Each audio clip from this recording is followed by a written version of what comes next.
Frère, sœur, écoute-moi bien. Ce que je vais te partager dans les prochaines minutes n'est pas une simple vidéo. YouTube, c'est un message qui a été déposé dans mon esprit comme un feu dévorant. Je sais que parmi vous, il y a des personnes qui, ce soir, regardent ce titre avec un mélange d'espoir et de fatigue. L'espoir que 2026 soit enfin ton année et la fatigue d'attendre, de pleurer, de te demander si Dieu t'a oublié.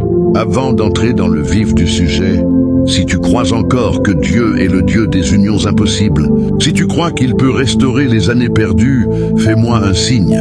Abonne-toi tout de suite. Abonne-toi et active la cloche, parce que ce que je vais dire ne s'adresse pas à tout le monde. Cela s'adresse à ceux qui sont prêts à entrer dans leur destinée amoureuse. Je vais te révéler les 7 clés spirituelles pour trouver ton âme sœur en 2026.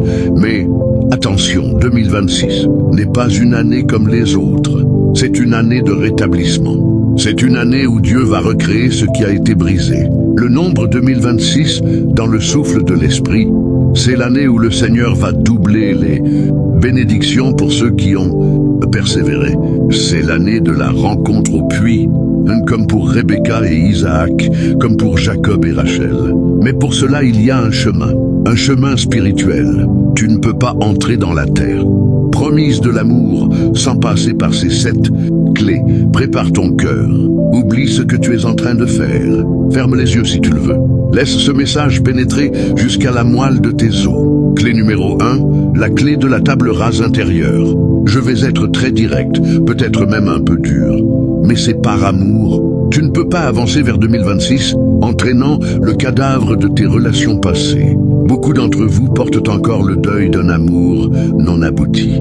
Vous pensez à cet ex, à cette femme, à cet homme qui vous a quitté, qui vous a trahi, et inconsciemment vous comparez. Vous dites « je ne veux plus jamais revivre ça ». Et c'est là que le problème commence. La première clé, c'est la table rase. Pas dans le sens où tu effaces ton histoire, mais dans le sens où tu guéris de ton histoire. Tant que la blessure de l'abandon n'est pas guérie, tu vas attirer des personnes qui t'abandonnent. Tant que la blessure du rejet n'est pas guérie, tu vas attirer des personnes qui te rejettent, ou pire, que tu rejettes par peur. J'ai rencontré une femme prénommée Sarah l'année dernière. Une femme magnifique, intelligente, qui servait à l'église. Mais à 38 ans, elle était seule. En priant avec elle, l'Esprit m'a montré une chose. Elle avait un contrat avec son passé. À 19 ans, elle avait été fiancée et l'homme était parti la veille du mariage. Depuis, inconsciemment, elle s'était jurée de ne plus jamais souffrir. Elle avait construit un mur si haut qu'aucun homme ne pouvait l'escalader. Elle avait fait le ménage dans sa maison, mais pas dans les fondations. Pour trouver ton âme sœur en 2026, tu dois faire le ménage dans les fondations. Tu dois pardonner, pas pour l'autre, pour toi. Le pardon, c'est le désherbant du cœur. Si tu ne pardonnes pas, le sol de ton cœur est toxique. Aucune plante ne peut y pousser. Paul dit dans Éphésiens 4, 31, 32 que toute amertume, toute fureur, toute colère, toute clameur, toute calomnie et toute espèce de méchanceté soit ôtée du milieu de vous. Soyez bons les uns envers les autres, compatissants, vous pardonnant réciproquement, comme Dieu vous a pardonné en Christ. Alors, pose-toi la question, à qui n'ai-je pas pardonné? À qui est-ce que je repense avec un nœud dans l'estomac? Cette personne est la clé de ta délivrance. Pardonne-lui, maintenant, tout haut. Dis, je te pardonne et je te libère. Fais table rase. Parce que 2026 est l'année du neuf, et on ne met pas du vin nouveau dans de vieilles outres. Si ton cœur est une vieille outre pleine de rancune, il éclatera sous la pression de la bénédiction. Clé numéro 2, la clé du miroir, l'image de soi. La deuxième clé est probablement la plus difficile à entendre. Beaucoup de chrétiens célibataires disent « Je cherche un homme selon le cœur de Dieu. Je cherche une femme vertueuse. » Mais la vraie question, celle que Dieu te pose aujourd'hui, c'est « Es-tu toi-même la personne que tu recherches ?» Nous vivons dans une génération qui veut la perle sans vouloir plonger. Nous voulons un Isaac, mais nous ne voulons pas attendre au puits comme Rebecca. Nous voulons une Ruth, mais nous ne voulons pas la loyauté et le sacrifice que Ruth avait. En 2026, Dieu va aligner les cœurs. Il va mettre en face de toi ton reflet. Si tu es désordonné, à l'intérieur, tu vas attirer le désordre. Si tu es instable émotionnellement, tu vas attirer l'instabilité. C'est une loi spirituelle. La pureté attire la pureté. La paix attire la paix. Regarde-toi dans le miroir de la parole, pas dans le miroir de tes désirs. Demande-toi, est-ce que je suis l'homme, la femme que je voudrais épouser? Si tu n'es pas capable de vivre avec toi-même, comment quelqu'un d'autre pourrait-il vivre avec toi? Il y a une histoire que j'aime dans la Bible, c'est celle de Jacob. Il a travaillé 7 ans pour Rachel, et on lui a donné Léa. Il a dû travailler 7 ans de plus. Pendant toutes ces années, Dieu l'a façonné. Il l'a rendu riche, il l'a rendu fort, il l'a rendu patient. Et au bout du compte, il a eu Rachel. Dieu ne va pas te donner Rachel tant que tu n'es pas devenu un Jacob capable de se battre pour elle. 2026 est une année de maturation. Accepte la saison de préparation. Si tu es seul aujourd'hui, ce n'est pas une punition, c'est une formation. Dieu est en train de te polir. Il enlève les aspérités. Il te façonne pour que tu sois une bénédiction et pas seulement un égoïste à deux. Clé numéro 3. La clé du contentement et de l'arrêt de la quête fiévreuse. Voici une révélation qui va te libérer. Tant que tu cherches, tu ne trouves pas. Quand tu cesses de chercher, tu trouves. Pourquoi? Parce que la quête fiévreuse est une quête d'idolâtrie. Quand tu es obsédé par le mariage devient une idole. Et Dieu est un Dieu jaloux. Il ne partage pas sa gloire avec une idole. Je te parle de la clé du contentement. L'apôtre Paul dit dans Philippiens 4, 11, 12, « J'ai appris à être content dans l'état où je me trouve. » Il ne dit pas « J'ai attendu d'avoir tout pour être content. » Il dit « J'ai appris ». C'est un apprentissage. Tant que tu seras malheureux, parce que tu es seul, tu enverras un signal spirituel de détresse et tu attireras des âmes en détresse. Les relations construites sur la détresse sont des relations toxiques. En 2026, le Seigneur va attirer à toi une personne entière. Mais pour cela, il faut que tu sois entier. Il faut que tu sois heureux en Christ. Il faut que tu sois épanoui dans ton célibat. Je ne dis pas que le célibat est facile. Je dis que Jésus est suffisant. Quand Jésus est suffisant, le mariage devient un bonus, pas une bouée de sauvetage. Arrête de courir après. Arrête de scruter chaque personne du sexe opposé à l'église en te demandant « Est-ce lui? Est-ce elle ?» Vis ta vie, sers Dieu. Travaille pour le royaume. C'est souvent quand tu es occupé à arroser le jardin des autres que Dieu arrose le tien. C'est quand tu ne regardes pas que la perle apparaît. Clé numéro 4. La clé du discernement et des signes d'alignement. 2026 sera une année de grande séduction spirituelle. Satan va essayer de contrefaire les promesses de Dieu. Il va envoyer des âmes sœurs contrefaites, des personnes belles, charmantes, peut-être même qui citent la Bible, mais qui ne sont pas envoyées par Dieu. Pourquoi? Pour te voler ta destinée. La 4e clé, c'est le discernement. Et le discernement ne vient pas de l'intelligence. Il vient du Saint-Esprit et de la paix de Dieu. La Bible dit dans Colossiens 3 à 15 que la paix de Christ, à laquelle vous avez été appelés pour former un seul corps, règne dans vos cœurs. La paix est l'arbitre. Quand tu rencontres une personne, même si tout est parfait sur le papier, si tu n'as pas la paix au fond de toi, fuis, ne raisonne pas. Ne te dis pas « mais il est si gentil, mais elle est si belle ». Si la paix n'y est pas, le mariage sera un enfer. Il y a des signes d'alignement que les gens ignorent trop souvent. Le premier signe, c'est la confirmation dans la prière. Tu dois prier sur cette personne. Et pas une fois, pas 2 fois, mais jusqu'à ce que Dieu te réponde. Le deuxième signe, c'est la confirmation par les fruits. Regarde les fruits de sa vie. Est-ce qu'il est colérique? Est-ce qu'elle est manipulatrice? Est-ce qu'il respecte sa mère? Est-ce qu'elle est fidèle dans les petites choses? Si tu vois des mauvais fruits spirituels, ne te marie pas. Jésus a dit, c'est à leurs fruits que vous les reconnaîtrez. Le troisième signe, c'est la confirmation par la communauté. Tes parents spirituels, tes amis matures, que voient-ils? Quand tu es aveuglé par l'amour, tu es stupide. Tu ne vois pas les défauts. Laisse l'Église t'aider à voir. En 2026, ne te précipite pas. Prends le temps de discerner. Parce qu'il vaut mieux être seul que mal accompagné. Et il vaut mieux attendre 6 mois ou 1 an de plus que de souffrir 30 ans. Clé numéro 5, la clé de la prière stratégique et de la guerre spirituelle. Je veux que tu comprennes quelque chose. Ton mariage est une menace pour le royaume des ténèbres. Pourquoi? Parce que Dieu veut créer une alliance. Et une alliance, c'est un berceau de destinée. C'est dans le mariage que naissent les enfants, mais aussi que naissent les ministères, les entreprises, les projets de Dieu.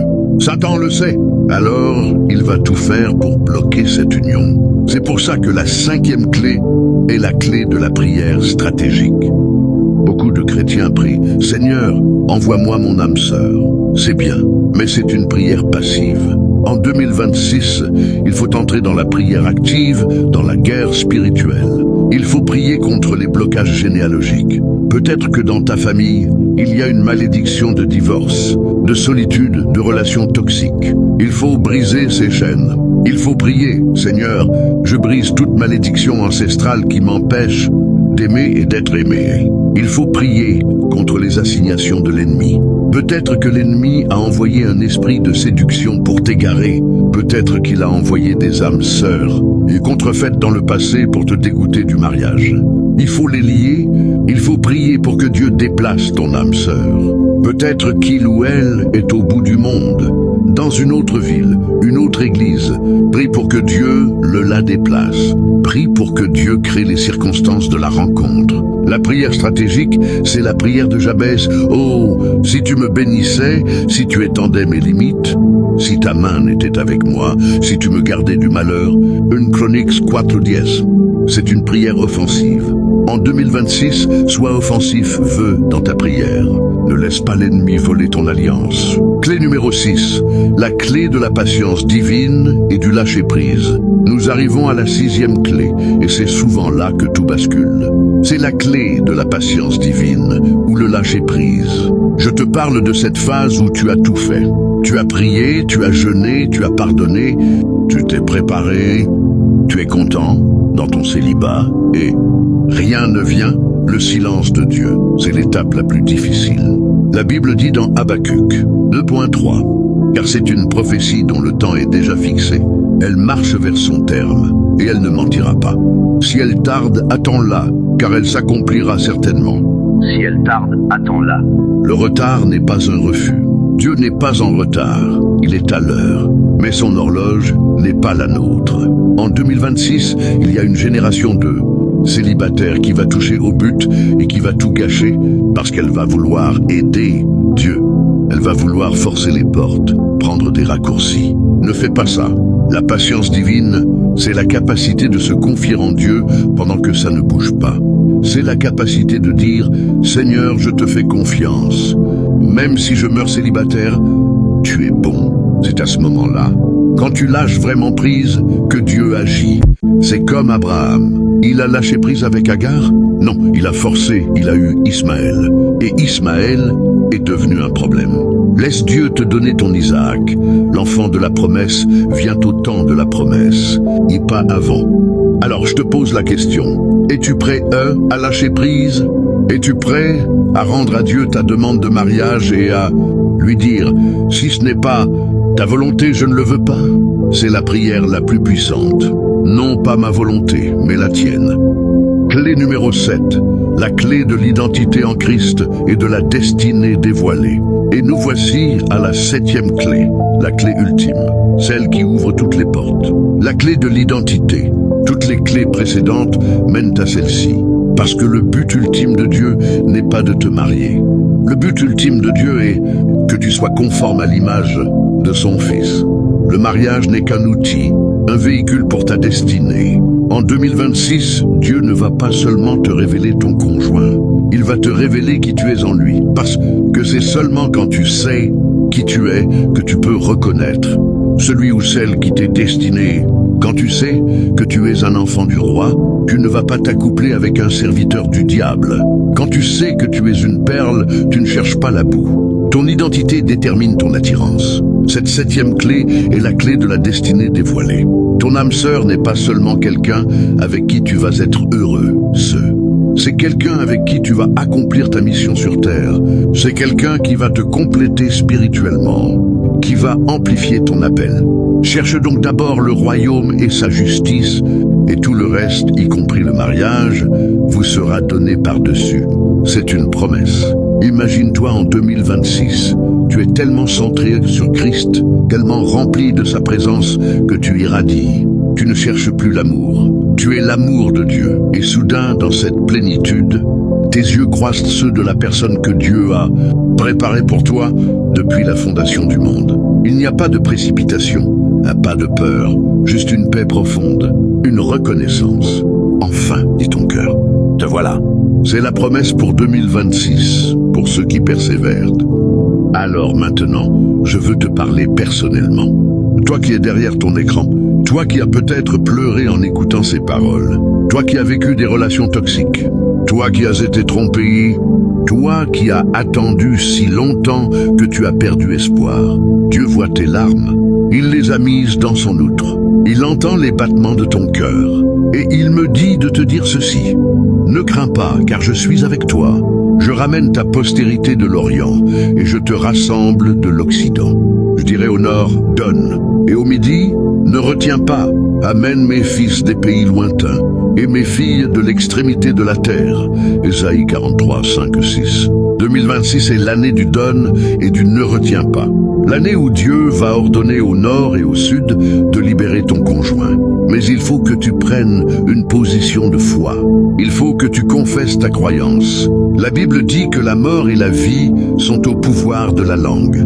Aujourd'hui, je te donne l'opportunité de semer une parole prophétique sur ta vie. Si tu crois que 2026 est ton année, si tu crois que Dieu va briser la solitude, si tu crois que les 7 clés vont s'activer dans ta vie, je veux que tu écrives en commentaire.